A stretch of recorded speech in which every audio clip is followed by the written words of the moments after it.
paz do Senhor, meus irmãos. Vamos hoje para mais uma lição da Escola Bíblica Dominical, lição 11, a Trindade Santa no Ministério da Igreja, 14 de junho de 2020. Fundamento da nossa lição. E ele mesmo deu uns para apóstolos, e outros para profetas, e outros para evangelistas, e outros para pastores e doutores. Efésios capítulo 4, versículo 11. A referência bíblica da nossa lição está em Romanos, no capítulo 15, dos versículos 14 a 19.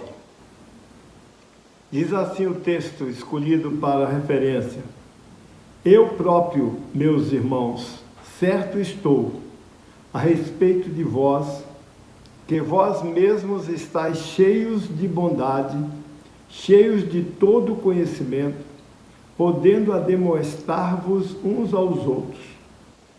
Mas, irmãos, em parte vos escrevi, mas ousadamente, como para vos trazer outra vez isto à memória, pela graça que por Deus me foi dada, que eu seja ministro de Jesus Cristo entre os gentios, ministrando o Evangelho de Deus, para que seja agradável a oferta dos gentios, santificada pelo Espírito Santo. De sorte que tenho glória em Jesus Cristo nas coisas que pertencem a Deus, porque não ousaria dizer coisa alguma que Cristo por mim não tenha feito, para a obediência dos gentios, por palavra ou por obras, pelo poder dos sinais e prodígios de virtude do Espírito de Deus, de maneira que desde Jerusalém e arredores até o Ilírico tenho pregado o Evangelho de Cristo. Vejam bem, irmãos, já aqui nessa parte escolhida como referência, leitura de referência, nós já encontramos aqui declarada claramente a ação e a presença das três pessoas da Trindade. Olha quando Paulo falou aqui, pela graça de Deus, naturalmente Deus Pai, me foi dada que eu seja ministro de Jesus Cristo, Deus Filho. E oferta, que é a oferta dos gentios santificadas pelo Espírito Santo. Então já percebemos aqui claramente a presença da Trindade agindo de forma pessoal. Mas vamos em frente. Vamos para os objetivos da nossa lição. O objetivo geral: mostrar pela Bíblia que o ministério da igreja é o resultado de uma ação conjunta da Trindade Santa.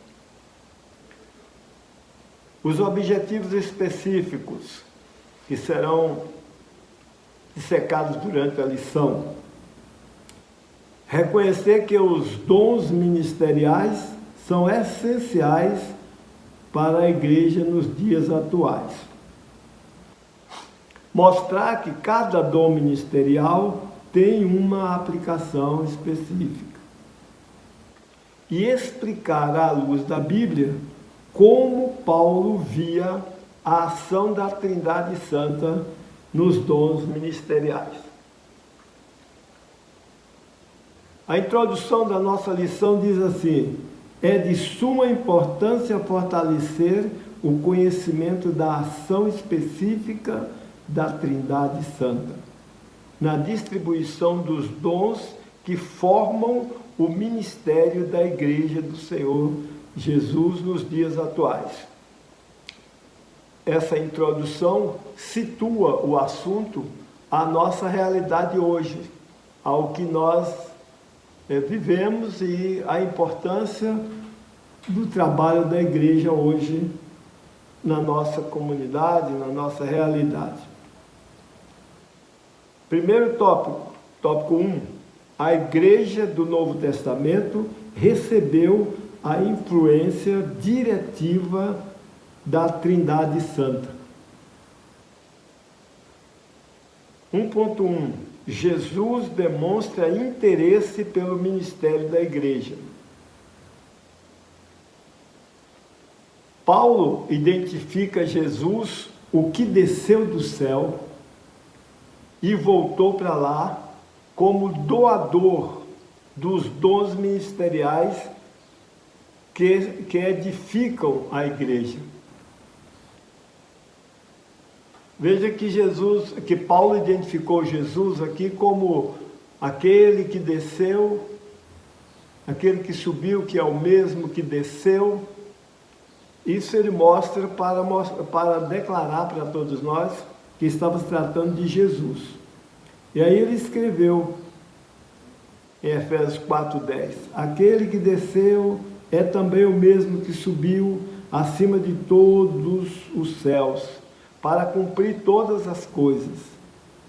E ele mesmo deu uns para apóstolos, outros para profetas, e outros para evangelistas, e outros para pastores e doutores, querendo o aperfeiçoamento dos santos para a obra do ministério, para a edificação do corpo de Cristo. Esses dons ministeriais dados por Jesus, que é o Deus Filho, estão ligados ao Deus Espírito Santo, na inteira plenitude do Deus Pai. Vale a pena conferir essa fundamentação dessa declaração. Está em Efésios, no capítulo 3, versículos de 16 a 19. Olha só o que diz: para que, segundo as riquezas da sua glória, vos conceda que sejais corroborados com poder pelo seu Espírito no homem interior, para que Cristo habite pela fé em nossos corações, a fim de que, estando arraigados e fundamentados em amor, poderdes perfeitamente compreender com todos os santos qual seja a largura, o comprimento e a altura e a profundidade, e conhecer o amor de Cristo que excede todo o entendimento, para que sejais cheios de toda a plenitude de Deus. Essas palavras usadas por Paulo aqui, altura, profundidade, é justamente para caracterizar a plenitude do conhecimento que a Trindade se envolveu para revelar para todos nós. Qualquer leitura feita aqui nesse texto, com certeza, vai destacar claramente a presença do Deus Pai, Deus Filho e Deus Espírito Santo. Fica então claramente notável que o ministério da igreja é uma dádiva da Trindade Santa, que age em um propósito comum. Isso porque nós vamos entender que a ação das pessoas da Trindade não aparece de forma isolada de cada pessoa.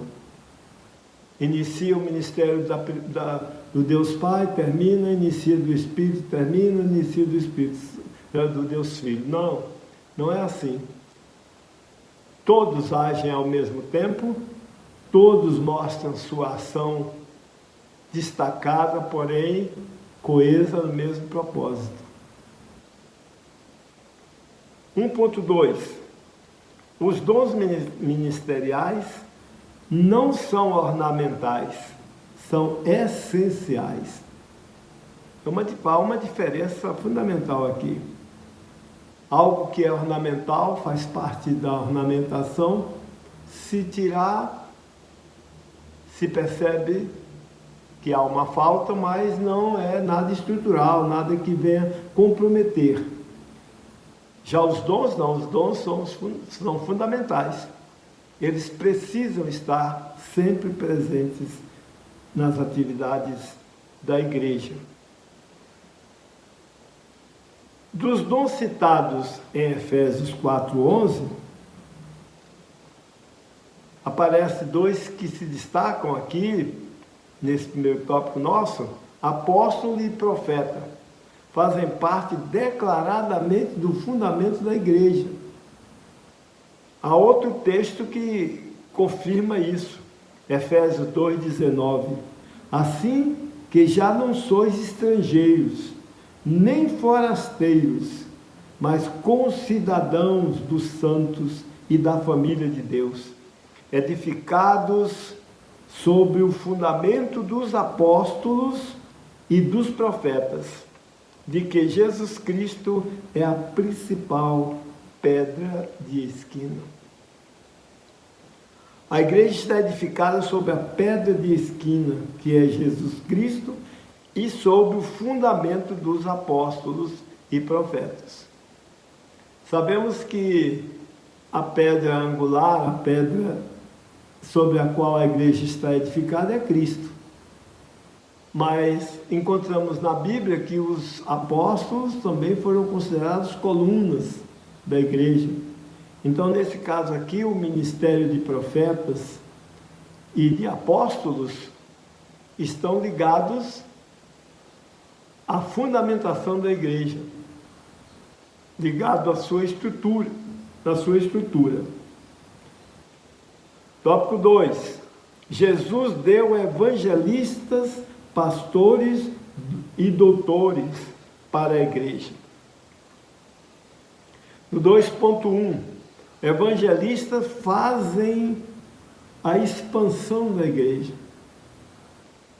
Cada parte desses ministérios tem funções claras, definidas, como no caso aqui nós entendemos que os evangelistas, nós vamos perceber claramente aqui, eles fazem parte da expansão da igreja, da propagação da mensagem, da abertura de novos trabalhos.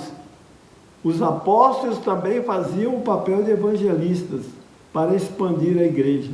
Como já vimos, é difícil marcar, destacar onde começa um ministério, um ministério na igreja, onde termina a função de um ministério, começa a outra, porque eles trabalham de forma tão interligadas que eles vão tecer uma massa profundamente ligada para desempenhar as atividades da igreja, todos os dons trabalhando harmonicamente entre si. O Senhor Jesus Cristo, na sinagoga em Nazaré, leu em Isaías, onde ele era ungido para evangelizar. Está aqui, ó. Lucas 4:18. O Espírito do Senhor é sobre mim, pois que me ungiu para evangelizar os pobres, enviou-me a curar os quebrantados de espírito. Percebes aqui claramente que Jesus deixou em primeira mão que ele foi enviado para evangelizar. Então, isso implica que o ministério da igreja, que no ministério da igreja, o papel do evangelista é básico, isto é, fundamental. Eu posso desempenhar várias atividades na igreja, mas todas elas é além da minha função básica de ser evangelista. Evangelizar é a razão da existência da igreja. Filipe era diácono, porém era também evangelista. Em Atos, no capítulo 6, versículo 5, diz assim: este parecer contentou a toda a multidão, e elegeram Estevão, homem cheio de fé e do Espírito Santo, e Filipe, e Prócoro, e Nicanor, e Timão, e Pármenas, e Nicolau, prosélito de Antioquia. Você percebe que aqui Filipe aparece como diácono, mas quando você vai no capítulo 21, versículo 8, você encontra aqui o que diz a palavra do Senhor a respeito de Filipe. E no dia seguinte, partindo dali, Paulo e nós, que com ele estávamos, chegamos a Cesareia, e entrando em casa de Filipe, o evangelista, que era um dos 7, ficamos com ele. Esse é o mesmo Filipe, que foi chamado, que na época, para resolver questões sociais, problemas de distribuição de assistência social entre as famílias que iam se convertendo, elegeram os diáconos, e Filipe estava lá. Mas quando os apóstolos vão continuando sua mensagem de evangelização, chegam na cidade de Cesareia, e lá eles vão para a casa de Filipe, aquele mesmo Filipe que tinha sido escolhido como diácono. Aqui ele é apresentado como evangelista. Filipe recebeu missão de expandir o reino de Deus, sendo ainda diácono. Atos 8, 26. E o anjo do Senhor falou a Filipe, dizendo: levanta-te, vai para a banda do sul, ao caminho que desce para Jerusalém, de Jerusalém para Gaza, que está deserto. Conhecemos bem essa história, né? Do livro de Atos. Filipe desce para Gaza, para a estrada que vai para Gaza, e lá ele vai encontrar justamente uma oportunidade de falar do Evangelho e expandir o reino de Deus como diácono. Como diácono, prega o Evangelho para o eunuco Mor de Candace, rainha dos etíopes.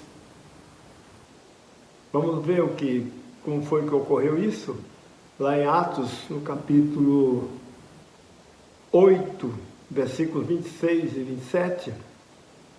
E o anjo do Senhor falou a Filipe, dizendo: levanta-te, vai para a banda do sul, ao caminho que desce de Jerusalém para Gaza, que está deserto. Levantou-se e foi, e eis que um homem etíope, eunuco, mordomo Mor de Candace, rainha dos etíopes, qual era superintendente de todos os seus bens e tesouros, que tinha ido a Jerusalém para adoração, e regressava, assentado no seu carro, lia o profeta Isaías. E disse o Espírito a Filipe: chega-te a esse carro. E correndo Filipe, ouviu que lia o profeta Isaías, e disse: entendes o que lês? E ele disse: como poderei entender se alguém me não ensinar? E rogou a Filipe que subisse com ele e se assentasse. E logo o lugar das Escrituras que lia era este: foi levado como ovelha para o matadouro, e como está mudo o cordeiro diante dos que o tosquia, assim não abriu a sua boca. Na humilhação foi tirado, e no julgamento quem contará a sua geração? Porque a sua vida é tirada da terra. Respondendo o eunuco a Filipe, disse: rogo-te, de quem diz isto o profeta? De si mesmo ou de algum outro? Então Filipe, abrindo a boca, começou nesta escritura a anunciar Jesus. Então percebemos aqui que, como diácono, ele teve essa chamada específica para evangelizar, para expandir. E foi com muita profundidade, porque demonstrou capacidade para responder os questionamentos do eunuco. Filipe, como diácono, e nesse trabalho de expansão da igreja, fazendo o papel de um evangelista, desfrutou de um privilégio raro. Foi arrebatado fisicamente pelo Espírito Santo e levado de um lugar para outro. Atos 8:39. E quando saíram das águas, o Espírito do Senhor arrebatou Filipe, e não o viu mais o eunuco. E jubiloso continuou o seu caminho. E Filipe se achou em Azoto, e indo passando, anunciava o Evangelho em todas as cidades, até que chegou a Cesareia. Observe que a chamada e a capacitação de um título ou de um dom não nos limita somente ao efeito daquele título, mas evangelizar, ser evangelista, expandir o reino de Deus é dever de todos que têm chamada para o ministério. 2.2. Os pastores e doutores cuidam do rebanho. Pastores são homens dotados de conhecimento, poderes de consolação, simpatia pelos problemas dos outros.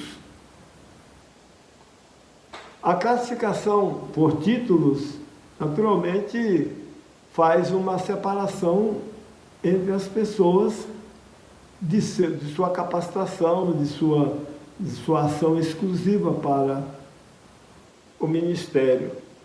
E aqui nós percebemos que os pastores têm uma chamada também específica para cuidar dos outros, para se envolver em situações de aconselhamento, em situação de ajuda, de companheiro de julgo, de carregar os pesos uns dos outros.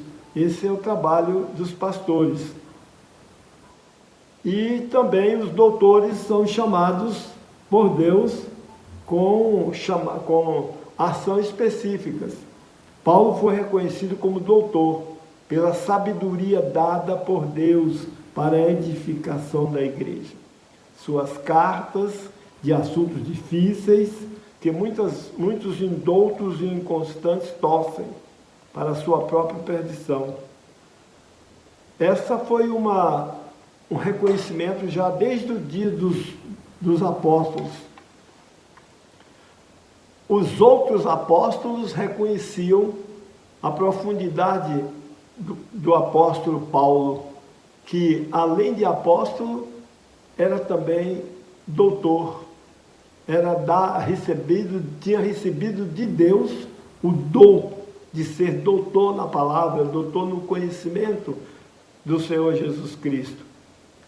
E o apóstolo Pedro, se referindo a Paulo, disse: e tende por salvação a longanimidade do nosso Senhor, como também o nosso amado irmão Paulo vos escreveu, sendo a sabedoria segundo a sabedoria que lhe foi dada, falando disto como em todas as suas epístolas, entre as quais há pontos difíceis de entender. É claro que entender tudo das Escrituras não é possível, mas há pontos em que pessoas chamadas por Deus com capacidade exclusiva, específica, nos fazem entender melhor o sentido da palavra. Paulo desempenhou a função de bispo ou superintendente da igreja, velando pela integridade da doutrina. Disse a Tito, como pastor de Creta, para cuidar disso. Nós percebemos que, através dos dons, homens e mulheres se tornam mais habilitados para dar prosseguimento ao trabalho da igreja. E Paulo fez isso com muita segurança. Quando vamos para Tito, no capítulo 1, versículo 5, nós vamos descobrir sobre isso. Por esta causa te deixei em Creta, para que pusesses em boa ordem as coisas que ainda restam, e de cidade em cidade estabelecesses presbíteros, como já te mandei. Nota-se que Paulo não se limitou apenas a uma igreja local, a uma igreja na cidade onde ele morava, mas ele tinha preocupações com outras igrejas distantes de onde ele estava. E aqui ele colocou Tito em Creta, justamente para que Tito continuasse o trabalho que ele tinha iniciado lá. Deixou Timóteo em Éfeso, para advertir quanto às falsas doutrinas. Você percebe que a preocupação de um obreiro, seja homem ou mulher, que tenha chamada exclusiva de Deus para orientar, para ensinar, ele se preocupa essencialmente sobre o princípio doutrinário da igreja. Ele disse aqui em Timóteo, na primeira carta a Timóteo, no capítulo 1, versículo 3, como te roguei, quando parti para a Macedônia, que ficasses em Éfeso, para advertires a alguns que não ensinem outra doutrina. Essa é a função dos que têm dons exclusivos, específicos, como o caso do que tem dom de doutor. Ele não perde a essência da doutrina, do conhecimento essencial da palavra de Deus, porque tudo na nossa vida tem importância quando nos traz benefícios, mas há momentos em que determinadas ações são mais fundamentais, são mais específicas. Nós podemos nos alegrar, podemos ter participação diversas na igreja, na música, na filantropia, em várias áreas da igreja. Mas não podemos de maneira nenhuma trocar os fundamentos doutrinários que estão na palavra de Deus por nada. E a existência de pessoas com dons específicos é fundamental. Olha a preocupação de Paulo. Paulo chamou os presbíteros, que é o mesmo que pastores, de Éfeso, para recomendá-los à pregação da fé no nosso Senhor Jesus Cristo. Olha o texto de Atos 20, versículo 17 em diante. De Mileto mandou a Éfeso chamar os anciãos da igreja. E logo que chegaram junto dele, disse-lhes: vós bem sabeis, desde o primeiro dia em que entrei na Ásia, como em todo esse tempo que me portei no meio de vós, servindo ao Senhor com toda a humildade e com muitas lágrimas e tentações, pela cilada dos judeus que me sobrevieram. Como nada que útil seja, deixei de vos anunciar e ensinar publicamente e pelas casas, testificando tanto aos judeus como aos gregos a conversão a Deus e a fé em nosso Senhor Jesus Cristo. Essas palavras mostram que Paulo tinha um conhecimento profundo do que a igreja precisava realmente desenvolver e precisava mostrar para o mundo. A igreja deve ser equilibrada nos ministérios. É isso que aparece aqui em 1 Coríntios 12, 28. E a uns pôs Deus na igreja, primeiramente apóstolos, segundo lugar profetas, em terceiro lugar doutores, depois milagres, depois dons de curar, socorro, governo, variedade de línguas. Então, quando a ação da Trindade opera na igreja, nós encontramos essa declaração aqui, um equilíbrio. A igreja precisa ser uma igreja bem distribuída nas suas funções. Não pode ser uma igreja simplesmente filantrópica, uma igreja simplesmente de aspecto social, uma igreja simplesmente intelectual. Não, a igreja precisa ser em todas as áreas equilibradas, dons de curar, dons de operar maravilhas. É preciso que tenha conhecimentos da palavra, é preciso que tenha atividade de governo, é preciso que saiba decifrar e entender todos os espíritos, discernir os espíritos pela misericórdia e pela graça dos dons que o Espírito nos dá. Tópico 3. Paulo tinha a Trindade Santa em foco no ministério. Paulo destacou muito a ação da Trindade. 3.1. Recebeu graça especial de Deus para falar da Trindade Santa. Veja que nós entendemos claramente que a Trindade não é uma doutrina fácil. Desde o início desse estudo, que nós encontramos na primeira lição, que a Trindade é uma doutrina bíblica, porém uma doutrina que está intrínseca. Ela está de forma escondida na palavra. Ela precisa ser estudada para que seja entendida com mais profundidade. Então, é o que nós encontramos aqui, é justamente isso, Paulo fazendo essa declaração, que ele tinha a capacidade de Deus para isso. É notável como Deus deu graça a Paulo para, em poucas palavras, apresentar a Trindade Santa, destacando a ação de cada pessoa como um Deus trino, harmonizado para um propósito comum: salvar os gentios, dos quais Paulo foi feito apóstolo.